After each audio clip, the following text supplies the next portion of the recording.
আজকে আমরা যে টপিকসটা নিয়ে আলোচনা করব তা হলো সমবিন্দু বল। আর সমবিন্দু বলের এই টপিকসটা আসলে তোমরা ভেক্টর চ্যাপ্টারে, ফিজিক্সের যে ভেক্টর চ্যাপ্টারটা আছে সেই ভেক্টর চ্যাপ্টারে ইন ডিটেলসে পড়া হয়েছে। যেমন দুইটা বল থাকলে দুইটা বলের লব্ধি এবং লব্ধির দিক নির্ণয়ের সংশ্লিষ্ট যেসব ম্যাথগুলো আছে, কিন্তু এখানে কি একটু এক্সটেন্ডেড ভার্সন ম্যাথগুলো থাকবে এবং কিছু সূত্রের ডিরাইভেশন থাকবে, ওই ডিরাইভেশনগুলো করতে হবে। ধরে নিই একটি বিন্দুতে কার্যকর দুটি বল পি এবং কিউ এবং কি পি কিউ পরস্পর আলফা কোণে কার্যকর রয়েছে।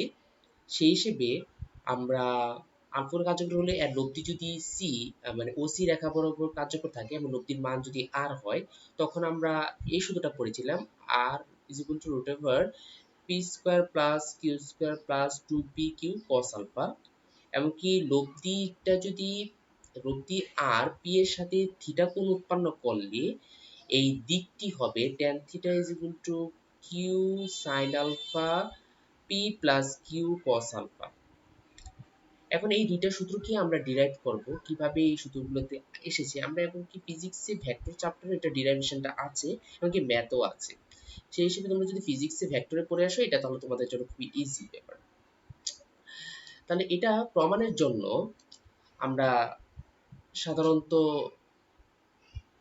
বি এবং সি কে যোগ করব এবং কি এ এবং সি কে যোগ করব যাতে এটি সামান্তরিক উৎপন্ন হয়। আমরা আসলে এখানে সামান্তরিকের সূত্রটা প্রয়োগ করব, এমনকি এ কে ডি পর্যন্ত বর্ধিত করব এবং সি থেকে ডি এর উপর লম্ব টানবো যাতে করে আমাদের দুইটা সমকোণী ত্রিভুজ উৎপন্ন হয়। একটা হলো এটাকে লিখতে পারি আমরা সমকোণী ত্রিভুজ ও সি ডি ও সমকোণী ত্রিভুজ এ ডি সি উৎপন্ন হয়। কারণ এই দুইটা ত্রিভুজ উৎপন্ন হওয়া খুবই জরুরি, কারণ এখানে আমরা পিথাগোরাসের সূত্রটা অ্যাপ্লাই করব। আমি যদি ওসিডি সমকোণী ত্রিভুজ থেকে যেটা পাই যে অতিভুজ হলো ওসি, তাহলে OC square is equal to OD square plus CD square. OD square plus CD square, OD কে আমরা যদি দেখি, ওডি আমি যদি সাইড নোট এখানে লিখি, OD is equal to OA plus AD. তোমরা দেখতে পাচ্ছ কিনা জানি না চিত্রে, ওএ প্লাস এডি মানে ওএ আর এডি কে যদি যোগ করি তাহলে আমরা যেটা পাচ্ছি এটা হলো ওডি। তাহলে সেই হিসেবে ওডির জায়গায় আমি বসাতে পারি OA plus AD whole square plus CD square. তাহলে যদি এখানে ওএ প্লাস এডি মানে এ প্লাস বি হোল স্কয়ারের সূত্র হবে, তাহলে A square plus two into OA plus AD মানে two A B plus B square plus CD square. এখন যদি আমরা একটু খেয়াল করি, ত্রিভুজ এডিসি যে সমবাহু ত্রিভুজটা আছে সেখানে এডি স্কয়ার প্লাস সিডি স্কয়ার যদি কি লেখা যায়, এসি স্কয়ার লেখা যায়। তাহলে এখানে যে এডি স্কয়ার আর সিডি স্কয়ার আছে সেই জায়গাতে আমরা যেটা লিখবো সেটা হলো এসি স্কয়ার। তাহলে ও স্কয়ার প্লাস টু ইন্টু ও এ ইন্টু এডি প্লাস এডি স্কয়ার আর সিডি স্কয়ার যাই কি লিখবো আমরা, এসি স্কয়ার লিখবো। ওকে, এখানে দেখা যাচ্ছে যে ও এর মানটা আমরা জানি সেটা হলো পি বল, মানে ও এ হলো পি, ও বি হলো, অথবা ওবি না আমরা এসি যদি লিখি, এসি যদি লিখি সেটা কিউ, যেহেতু ওবি এবং এসি সমান্তরাল। কিন্তু আমরা যে জিনিসটা জানি সেটা এডির মানটা কত। একটা জিনিস খেয়াল করো, এসি মানে আমরা যদি একটু রেড কালার দিয়ে দেখাই, এসি এবং ওবি হলো সমান্তরাল, ওডি তাদের ছেদক, এই ওডি যেটা আছে এই বাহুটা ভূমিতে এটা সমান তাদের ছেদক।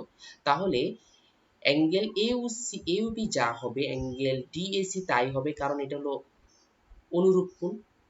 তাহলে এটা অ্যাঙ্গেল এ যেটা আছে সেই অ্যাঙ্গেল এটা হবে আলফা, যেহেতু অ্যাঙ্গেল ও আলফা সেই জন্য অ্যাঙ্গেল এও কি হবে, আলফা হবে। তাহলে এখানে যদি আমরা ত্রিভুজের অনুপাতের সূত্র দেখি, মানে ত্রিকোণমিতিক অনুপাতের সূত্র দেখি, তাহলে আমরা বলতে পারি যে ভূমি হলো এডি এবং অতিভুজ হলো এসি। ভূমি আর অতিভুজের সাথে সম্পর্ক আছে কি, কসের। তাহলে কস আলফা লিখতে পারি এডি বাই এসি। তাহলে AD is equal to AC cos alpha, AC cos alpha. তাহলে আমরা এডির মানটা পেয়ে গেছি। তাহলে এখানে আমরা ট্রান্সফার করতে পারি O square plus two into O into AD জায়গায় আমি লিখতে পারি AC cos alpha plus AC square. এখন আমরা সবগুলো মান কিন্তু জানি, ও এর মান জানি, এসির মান জানি, কস আলফা এবং কি এসির মানও জানি। তাহলে সেই হিসেবে ও এর মান হলো পি স্কয়ার, টু ইন্টু ও মানে হলো পি, এসি মানে হলো কিউ কস আলফা প্লাস এ স্কয়ার মানে কত, কিউ স্কয়ার। তাহলে কিন্তু আর এখানে ইকুয়াল টু ওসি স্কয়ার। তাহলে ওসির মানটা আমরা জানি কত, আর। তাহলে R square is equal to P square plus Q square plus two P Q কত, কস আলফা। তাহলে এইভাবেই লব্ধির সূত্রটা আসে। আসলে লব্ধির সূত্রটা আসে যে আমরা দেখতে পাচ্ছি যে পিথাগোরাসের যে সূত্রটা আছে, অর্থাৎ আমরা লম্ব আঁকার মাধ্যমে দুইটা সমকোণী ত্রিভুজ আঁকা হয়েছে, এমনকি সমকোণী ত্রিভুজ থেকে ত্রিভুজ ওসিডি এবং ত্রিভুজ এডিসি এর ভিতরে যে ত্রিভুজ এডিসি সমকোণী ত্রিভুজটা আছে, সেই কনসেপ্টের পিথাগোরাসের কনসেপ্টটাকে আমরা ইউজ করে সাধারণত এই যে লব্ধির যে সূত্রটা রয়েছে ওসি অথবা আর যে লব্ধির মানটা আমরা বের করতে পেরেছি। ঠিক আছে? তাহলে এইভাবে করে আমরা সাধারণত লব্ধির মানটা বের করতে পারি। এখন লব্ধির দিক আমরা কিভাবে বের করব সেটা আমরা দেখব। লব্ধির দিক বের করার জন্য একই রকম আমরা সমকোণী ত্রিভুজের কনসেপ্টটাকেই ব্যবহার করব, কিন্তু এখানে হলো ত্রিকোণমিতিক অনুপাতের কনসেপ্টটা। এখন আমরা যেটা বের করব সেটা হলো যে লব্ধির দিক, অর্থাৎ আমরা কিভাবে লব্ধির দিকটাকে বের করতে পারি। আমরা যদি একটু খেয়াল করি ত্রিভুজ এডিসি একইভাবে আমরা সাইন আলফা অনুপাতটা করতে পারি। সাইন মানে হলো লম্ব বাই অতিভুজ, তাহলে সিডি বাই এসি, তাহলে সাইন আলফা যদি সিডি বাই এসি দিয়ে আমরা সিডির মানটা বের করে নিয়েছি, এটা পরবর্তীতে কাজে লাগবে। এটা যদি খেয়াল করি আমরা যে লব্ধির যে সূত্রটা আছে, লব্ধির দিকের সূত্রটা এটা ট্যান থিটা দিয়ে শুরু। তাহলে অবশ্যই আমাকে এখানে যেটা অ্যাপ্লাই করতে হবে সেটা ট্যান থিটা অ্যাপ্লাই করতে হবে। আমরা যদি ত্রিভুজ ও সিডিএ পাই, সিডিএ পাই কি পাই, এখান থেকে আমরা যে ট্যান থিটা লিখি, tan theta is equal two লম্ব বাই অতিভুজ, যেখানে লম্ব হলো সিডি আর অতিভুজ হলো ওডি। একইভাবে আগের মতো যে ওডির জায়গায় আমি কি বসে দিতে পারি, ও এ প্লাস এডি। ওকে, এখন সিডির মানটা আমরা কি কত পেয়েছি, এসি সাইন আলফা, এটা হলো ত্রিভুজ এডিসি থেকে পেয়েছি এসি সাইন আলফা, এবং কি ও এর জায়গায় ও এ থাকবে, কিন্তু এডির জায়গায় বসাবো এসি কস আলফা। এসি লেখার পর কস আলফা লিখে এসি কস আলফা। এসির মানটা কত, কিউ, তাহলে কিউ সাইন আলফা, আর ও এর মানটা হলো P plus Q cos alpha. এভাবে সহজে ত্রিকোণমিতিক অনুপাত অর্থাৎ tan এর অনুপাত থেকে আমরা এই যে লব্ধির দিক যেটা আছে, লব্ধিটা পি এর সাথে কত ডিগ্রি কোণ উৎপন্ন করেছে সেই দিকটা আমরা পেয়ে যাই। এটা দেখা গেল যে যার সাথে লব্ধির দিকটা উৎপন্ন করে সে একা থাকে, অর্থাৎ যেহেতু পি এর সাথে আহ থিটা আছে সেজন্য পি কি থাকবে, একা থাকবে, এবং কিউ এর সাথে সাইন আলফা এবং কস আলফা গুলো বন্টন হবে। এভাবে আমরা সহজে লব্ধির দিক এমনকি লব্ধির মান বের করতে পারি। আমরা পরবর্তী যে চ্যাপ্টার লেকচার আছে সেখানে আমরা আহ, এই সংশ্লিষ্ট যে ম্যাথ গুলো রয়েছে, অর্থাৎ যাবতীয় ম্যাথ অথবা ডিরাইভেশন আছে, ছোট ছোট ডিরাইভেশন আছে, সেই ডিরাইভেশন গুলোকে সলভ করবো বিভিন্ন শর্ত সাপেক্ষ কন্ডিশনাল বেসিসে।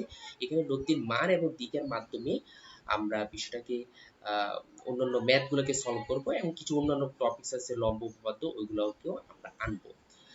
এভাবেই এই আজকে এতটুকু পর্যন্ত। আর যদি কোনো কোয়েরি থাকে তাহলে আমরা কমেন্ট সেকশনে কমেন্ট করে জানাতে পারেন।